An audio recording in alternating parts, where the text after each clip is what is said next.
Hello everyone, this is the video number 2 for NEET students of physics, chapter number 1. So in video number 1 of chapter number 1, we have revised the almost half chapter. We have revised the Coulomb's law, electric field lines, electric dipole and torque for the electric dipole. Now we will go ahead. आज का first topic है वो है electric flux. Okay, electric flux is denoted by phi. उसकी जो definition है वो पता ही होगी आपको, आप पढ़े हुए हैं. Electric flux means the electric field lines, number of electric field lines passing through the surface.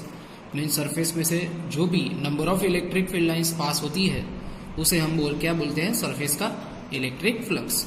Okay, उसकी डेफिनेशन के हिसाब से उसकी जो फर्स्ट फॉर्मूला होगी वो होगी phi is equals to E dot A.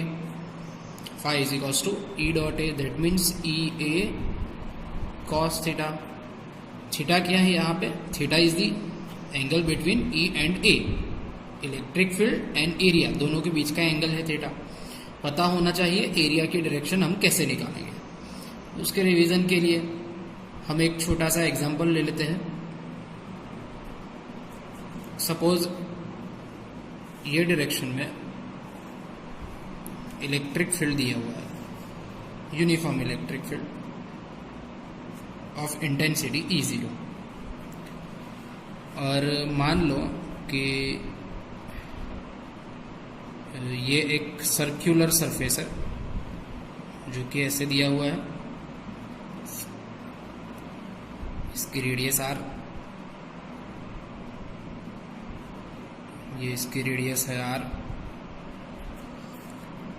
Okay, electric field और इसकी रेडियस, इसके बीच में सपोज एंगल 30 डिग्री है. तो we are asked to find out the electric flux of this circular shape, ring और सरफेस. तो अगेन मैं क्वेश्चन रिपीट करता हूँ.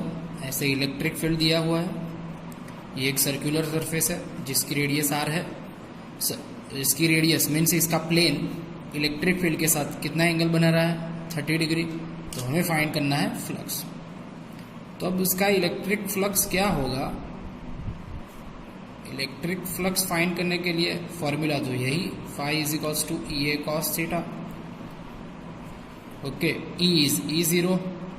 एरिया, ये जो सर्कुलर सरफेस है उसका एरिया क्या होगा, pi R square and cos theta. Cos theta, theta क्या होगा, 30 degree is theta. No, because यहाँ पे एंगल किसका चाहिए, electric field and area.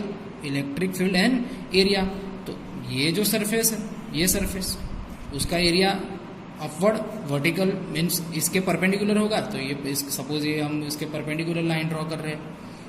Okay, तो ये एरिया की लाइन है. अब बोलो एरिया और इलेक्ट्रिक फील्ड के बीच में कितना एंगल होगा, तो वो हो गया 60 डिग्री. तो हम यहाँ पे रखेंगे 60 डिग्री. यहाँ पे ज़्यादातर बच्चे मिस्टेक करते हैं, इसलिए मैंने MCQ करवाया, एग्जाम्पल करवाया. इसमें याद रखिएगा कि हमें एंगल कौन सा रखना है, एरिया और इलेक्ट्रिक फील्ड का. The angle between area and electric field. Okay, यहाँ पे 30 डिग्री जो एंगल है वो तो प्लेन, सर्कुलर सरफेस का जो प्लेन और इलेक्ट्रिक फील्ड का दिया हुआ है. तो यहाँ पे हम रखेंगे cos 60. cos 60 is 1/2. तो आंसर आ जाएगा E0 R square divide by 2. Unit flux का यूनिट होगा न्यूटन मीटर स्क्वायर पर कूलम. छोटी छोटी बातें आपको पता होनी चाहिए, जैसे कि फ्लक्स कैसी क्वांटिटी है, तो स्केलर क्वांटिटी. ओके, यूनिट तो हो गया न्यूटन मीटर स्क्वायर पर कूलम. वो पॉजिटिव भी हो सकता है, नेगेटिव भी हो सकता है और ज़ीरो भी हो सकता है. ओके, ज़ीरो कब होगा, जब एरिया और इलेक्ट्रिक फील्ड दोनों सेम डायरेक्शन में होंगे. ओके, तो सॉरी, दोनों परपेंडिकुलर हो गए, तो इलेक्ट्रिक फ्लक्स क्या हो जाएगा, 0. अब सपोज इसी में मैं आपको एक एग्जांपल देता हूँ कि सपोज ये एक अगेन सर्कुलर सरफेस है, स्फीयर ही मान लो, सपोज ये स्फीयर है, रेडियस आर, ऐसे इलेक्ट्रिक फील्ड है।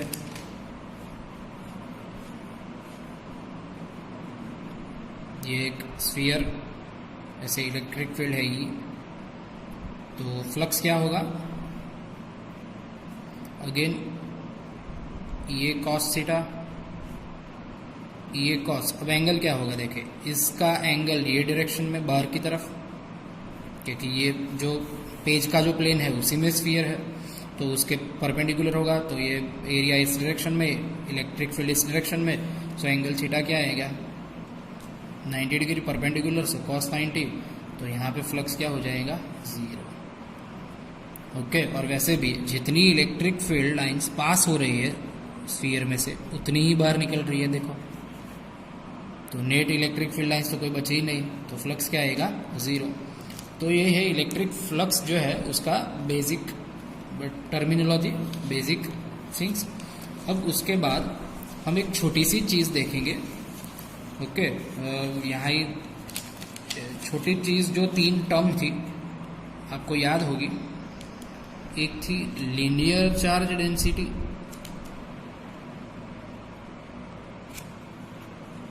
ओके, गुजराती मीडियम के लिए रेखीय विद्युत भार वितरण, डिनोट करते थे लैम्बडा से, और उसकी फॉर्मूला थी lambda is equals to Q/L, charge पर unit length, that is the linear charge density, unit होगा कूलम पर metre. Same surface charge density,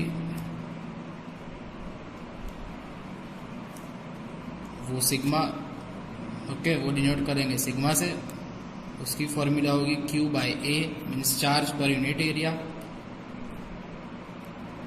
last में वॉल्यूम चार्ज डेंसिटी, उसको डिनोट करेंगे रो से, उसकी फॉर्मूला क्या होगी Q/V, मतलब चार्ज पर यूनिट वॉल्यूम। तो ये तीनों याद रखिए, ये तीनों की जरूरत पड़ेगी आगे गॉस लॉ में, एप्लीकेशंस ऑफ गॉस लॉ में। ओके, अब नेक्स्ट टॉपिक जो कि गॉस लॉ।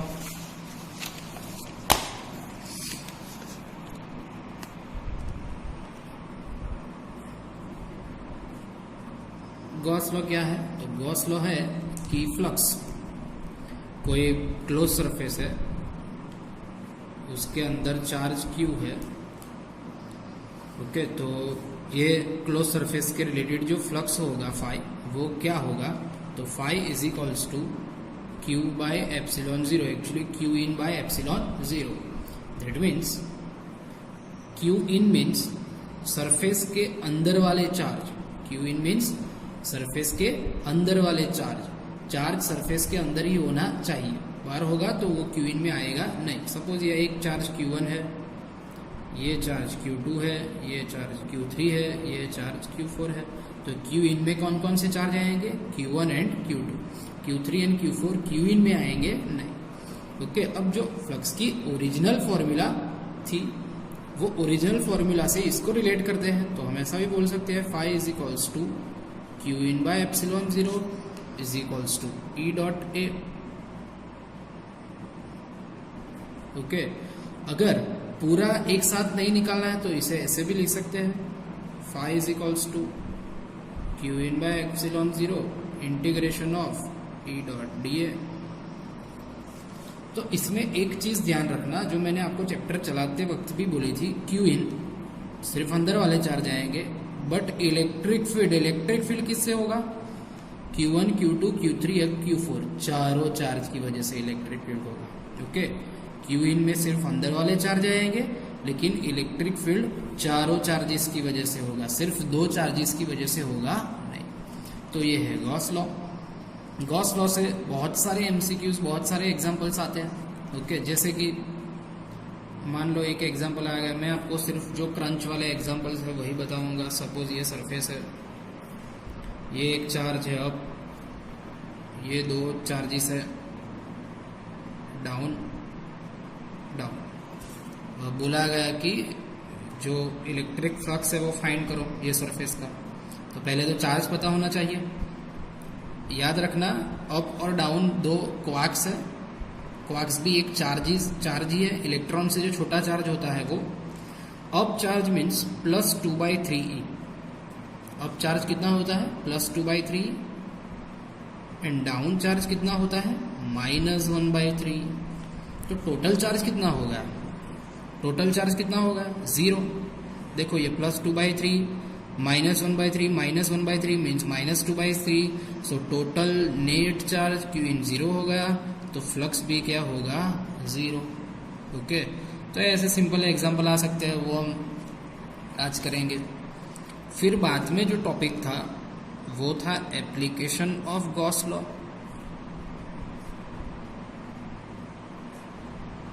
तीन एप्लीकेशंस थी।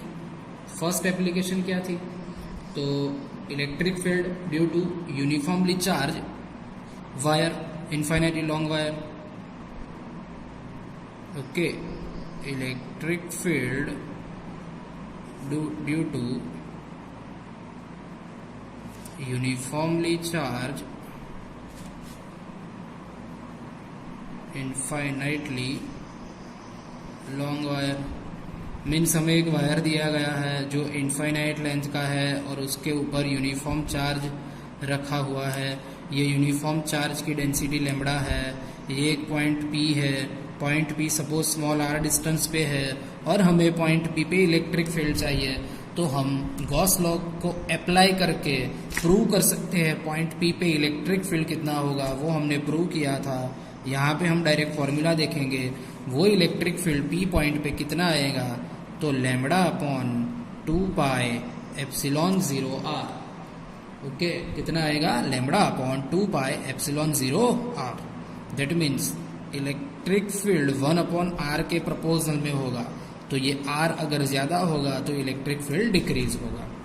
उसके बाद same electric field due to uniformly charge infinitely long plane sheet.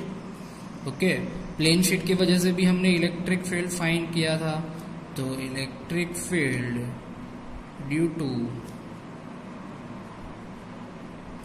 Uniformly charge plane sheet. तो मान लो कि ये एक प्लेन शीट है, उसके ऊपर यूनिफॉर्म पॉजिटिव चार्ज है जिसकी चार्ज डेंसिटी सिग्मा है। तो इससे कोई डिस्टेंस, ये पॉइंट P है, डिस्टेंस r पे, तो पॉइंट P पे इलेक्ट्रिक फील्ड कितना होगा, तो पॉइंट P पे इलेक्ट्रिक फील्ड होगा सिग्मा अपॉन 2ε0। कितना होगा? Sigma upon 2ε0। ओके, याद रखना एक चीज इसमें कि अगर प्लेन शीट के अराउंड कोई पॉइंट पे इलेक्ट्रिक फील्ड फाइंड कर रहे हैं हम, तो वो डिस्टेंस r पे डिपेंड करेगा नहीं। ओके, और थर्ड एप्लीकेशन क्या थी? तो वो स्फेरिकल सेल की वजह से थी। Electric field due to uniformly charge spherical shell. तो एक स्फेरिकल शेल दिया हुआ है, मीन्स एक गोला दिया हुआ है जो अंदर से होलो है। ओके, उसमें मटेरियल नहीं है, तो ये गोला है, ये यूनिफॉर्मली चार्ज है, इसके ऊपर यूनिफॉर्म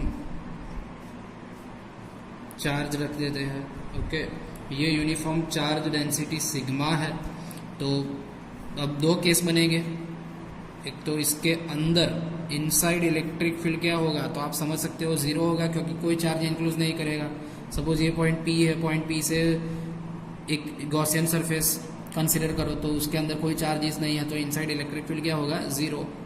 आउटसाइड इलेक्ट्रिक फील्ड क्या होगा वो आप प्रूव कर सकते हो, लेकिन आउटसाइड इलेक्ट्रिक फील्ड के लिए जो नॉर्मल इलेक्ट्रिक फील्ड की फॉर्मूला है वही याद रखो, वो है KQ/r²।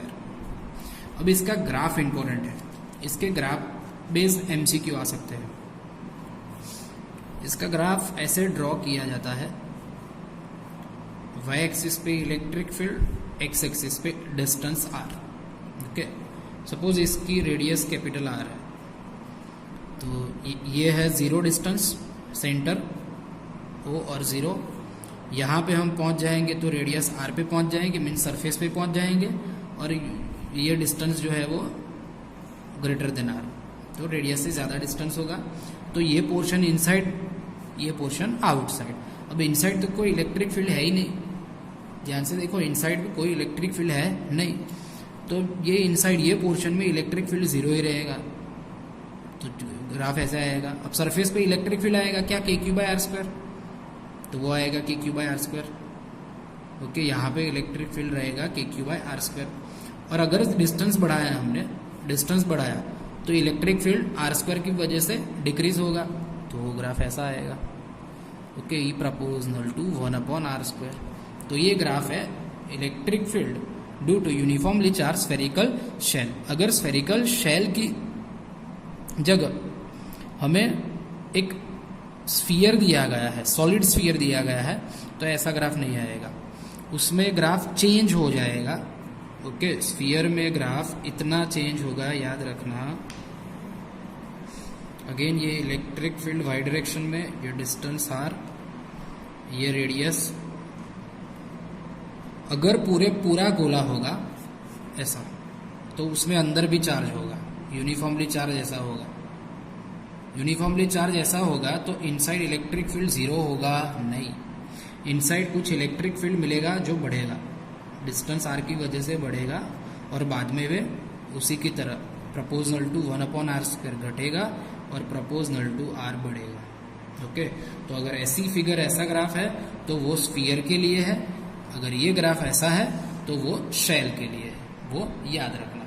ओके, तो अब हम कुछ एग्जांपल्स देखेंगे ये टॉपिक के बारे में। ओके, और आपको कुछ होमवर्क में भी दिए हैं, तो आई होप कि वो आप कर लेंगे। तो फर्स्ट एग्जांपल ऐसा है कि एक सिलेंडर है,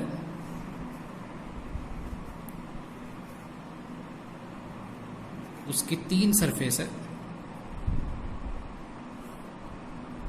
ए, बी एंड ये सी। ये जो ऊपर जो टोटल ये सरफेस है वो सी है, ये बाजू वाली ए, बी। अंदर है चार्ज क्यू। ओके, हमें दिया गया है कि सरफेस सी से, जो सरफेस सी का जो फ्लक्स है, सरफेस सी के साथ जो एसोसिएटेड फ्लक्स है वो फाई है। सरफेस सी का जो एसोसिएटेड फ्लक्स है वो क्या है, फाई। तो हमें बोला गया है कि सरफेस ए के साथ जो एसोसिएटेड फ्लक्स है वो फाइंड करो। अगेन मैं फिर से क्वेश्चन रिपीट करता हूं। ये एक सिलेंडर, इसकी 3 surface A, B, C. Cylinder के अंदर है चार्ज क्यू। सरफेस सी का जो फ्लक्स है वो फाई है, तो सरफेस ए का फ्लक्स कितना होगा वो फाइंड करना है। उसके लिए ये सरफेस के साथ जो टोटल फ्लक्स, जो नेट फ्लक्स जो होगा, नेट फ्लक्स, टोटल फ्लक्स, वो क्या होगा, तीनों सरफेस का फ्लक्स का summation, flux of A, flux of B plus flux of C. अब नेट फ्लक्स तो क्या आएगा, Q by epsilon 0 according to Gauss law. A और बी दोनों का फ्लक्स तो सेम आएगा। ओके, क्यू यहाँ पे है एग्जैक्ट अंदर ही है, ए और बी हम सिमेट्री की वजह से, सममिति की वजह से बोल सकते हैं कि ए और बी का जो फ्लक्स है वो सेम आएगा। तो फाई ए फाई बी जो है वो भी फाई है, और फाई सी तो क्या दिया है, फाई। तो q by epsilon 0 is equals to 2 phi A plus phi. तो 2 phi A is equals to क्या आएगा, तो q by epsilon 0 minus phi. तो फाई ए मीन्स ए के साथ जो एसोसिएटेड फ्लक्स है वो क्या हो गया, तो q by epsilon 0 minus phi और इंटू 1/2, ये दो यहाँ पे आ जाएंगे। तो ऐसा एग्जाम्पल आपको पूछ सकते हैं, इंपॉर्टेंट एग्जाम्पल। ओके, फिर एक दूसरा, सपोज मान लो कि ये एक क्यूब है,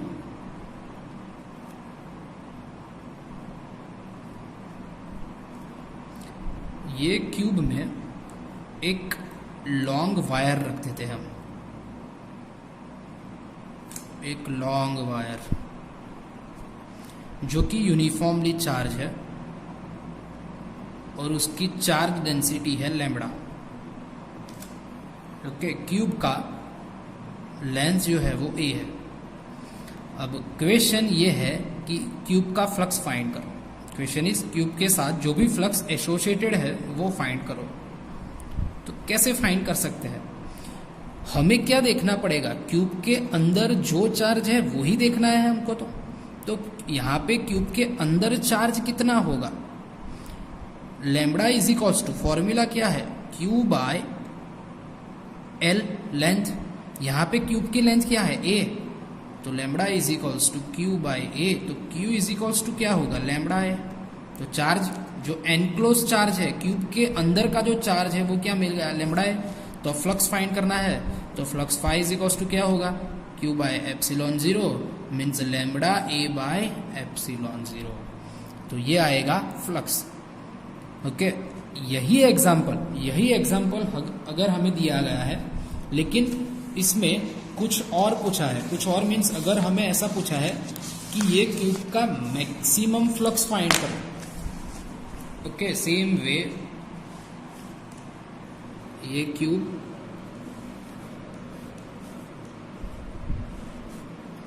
और ऐसा बोल दिया कि क्यूब के अंदर एक वायर है। कैसे है, किस पोजीशन में है वो दिया नहीं है। तो हमें इतना ही मालूम है कि क्यूब के अंदर एक वायर है जो कि यूनिफॉर्मली चार्ज है लैम्बडा चार्ज डेंसिटी से। तो पूछा गया कि मैक्सिमम फ्लक्स फाइंड करो। अब ये वायर को हम ये क्यूब में कैसे रखें कि मैक्सिमम फ्लक्स मिले? मैक्सिमम फ्लक्स के लिए मैक्सिमम चार्ज चाहिए, मैक्सिमम चार्ज के लिए मैक्सिमम लेंथ चाहिए वायर की कि जो इनसाइड है। तो हम ऐसे रख सकते हैं डायगोनल, ये पॉइंट से लेके ये पॉइंट तक और ये पॉइंट से लेके ये पॉइंट तक हम डायगोनली वायर को प्लेस कर सकते हैं। तो सपोज हमने वायर को इस तरह से प्लेस कर दिया, ऐसे प्लेस कर दिया। वायर तो इनफाइनाइटली लॉन्ग है, लेकिन हमने वायर को इस तरह प्लेस कर दिया तो ही हमको मैक्सिमम फ्लक्स मिलेगा। अब wire again positively uniformly charge with charge density lambda, again इसकी लेंथ ए। तो मैक्सिमम फ्लक्स के लिए रिमेंबर हमें चाहिए मैक्सिमम फ्लक्स, इसके लिए हमें चाहिए होगा मैक्सिमम चार्ज, और मैक्सिमम चार्ज के लिए मैक्सिमम लेंथ इनसाइड आनी चाहिए क्यूब के। तो मैक्सिमम लेंथ क्यूब के इनसाइड कब आएगी? जब हम वायर को ऐसे डायगोनली रखेंगे। अब डायगोनली रख दिया है। अब lambda is equals to again क्या होगा? Q by L. यहाँ पे क्यूब के अंदर लेंथ कितनी आएगी? √3 है। Okay, you can find this length. ये है तो ये लेंथ आप फाइंड कर सकते हो, वो होगी √3 बाय ए। तो नेट फ्लक्स क्या आएगा? Q by epsilon zero. Okay, तो क्यू क्या होगा? √3 A lambda divided by epsilon zero. तो ऐसा एग्जाम्पल भी पूछा जा सकता है, ये इंपॉर्टेंट एग्जाम्पल। ओके, अब नेक्स्ट एग्जाम्पल ये है कि अगर हमें एक मान लो कि एक ये स्क्वायर एक फ्रेम दी गई है, only frame, okay, not plate, frame, जिसकी लेंथ x है, और ये स्क्वायर प्लेट को कोई इलेक्ट्रिक फील्ड में रख दिया है, सपोज E0। ओके, ये एक स्क्वायर प्लेट है जिसकी साइड x, और ये प्लेट को एक इलेक्ट्रिक फील्ड में रख दिया है, जो इलेक्ट्रिक फील्ड कितना है? E0। अब क्वेश्चन ये है कि अगर ये स्क्वायर को एक सर्कुलर फ्रेम में कन्वर्ट कर दिया जाए, ये स्क्वायर प्लेट को सर्कुलर फॉर्म में कन्वर्ट कर दिया जाए, तो फ्लक्स क्या होगा? वो सर्कुलर फॉर्म, ओके, जो सर्कुलर फ्रेम होगी उसके एसोसिएटेड फ्लक्स क्या होगा वो फाइंड करना है। तो पहले ये स्क्वायर को किस में कन्वर्ट करेंगे? सर्कल में। अब फ्रेम है तो सीधी बात है कि इसकी जो टोटल लेंथ होगी, जो पेरीमीटर होगी, वो उसका सरकमफेरेंस आएगा। अब इसकी पेरीमीटर क्या होगी? 4x, और इसका सरकमफेरेंस क्या होगा? अगर सपोज ये मान लो कि इसकी रेडियस r है, तो उसका सरकमफेरेंस क्या होगा? 2πr। रेडियस फाइंड कर लो, तो रेडियस क्या आई? 4x/2π। अब इसके एसोसिएटेड हमें फ्लक्स चाहिए, तो फ्लक्स फाई क्या होगा? ये cos थीटा। डेटा में सपोज हमें दिया गया है कि एंगल 0 है, okay, means electric field and area के बीच एंगल 0 है। दैट मीन्स हमें ये दिया गया है कि फ्रेम इलेक्ट्रिक फील्ड के परपेंडिकुलर रखी हुई है। ओके, तो थीटा 0 है तो आंसर मिल जाएगा ई ज़ीरो। एरिया, ये स्क्वायर का एरिया क्या होगा, pi r square. Phi is equals to E zero pi r square means 4x upon 2 pi का स्क्वायर। सब डेटा दिया है तो रख देना, आंसर मिल जाएगा इलेक्ट्रिक फ्लक्स का, और उसका यूनिट क्या होगा, न्यूटन मीटर स्क्वायर पर कूलम। ओके, तो इस तरह के एग्जाम्पल आपको पूछे जा सकते हैं। चलो, अगर मान लो कि इस तरह से एक एग्जाम्पल पूछ लिया कि ये एक सिलेंडर है, हाफ सिलेंडर, ये एक सिलेंडर है, इसमें चार्ज क्यू है, वो पूछा गया। और पूछा हमने कि भाई ये इसका एसोसिएटेड इलेक्ट्रिक फ्लक्स क्या होगा। तो फर्स्ट तो क्या करना है कि इलेक्ट्रिक फ्लक्स फाइंड करने के लिए हम अप्लाई करेंगे गॉस लॉ, और गॉस लॉ के अप्लाई करने के लिए हमें चाहिए एक क्लोज्ड सरफेस। ओके, तो पहले तो क्लोज सरफेस बनाओ, तो इस तरह से हम क्लोज सरफेस बना सकते हैं। क्लोज सरफेस बनाओ तो टोटल फ्लक्स क्या होगा, क्यू बाय एप्सिलॉन 0, लेकिन हमें तो इसका ही फ्लक्स चाहिए, तो जो हमारा आंसर है इसके एसोसिएटेड जो फ्लक्स है वो क्या होगा, क्यू बाय 2 एप्सिलॉन 0। एक्चुअली इस तरह से एग्जाम्पल जो है वो भी आपने किए हुए हैं। ओके, अब ऐसा भी एग्जाम्पल आपने किया हुआ है कि ये अगर एक क्यूब है,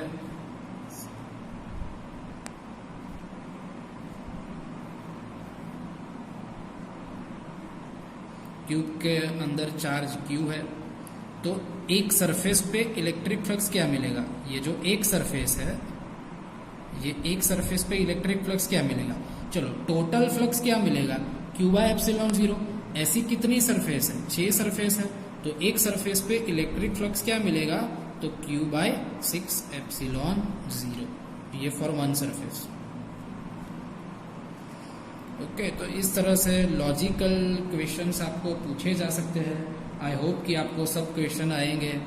तो अब नेक्स्ट वीडियो में हम स्टार्ट करेंगे chapter number 2। Okay, thank you.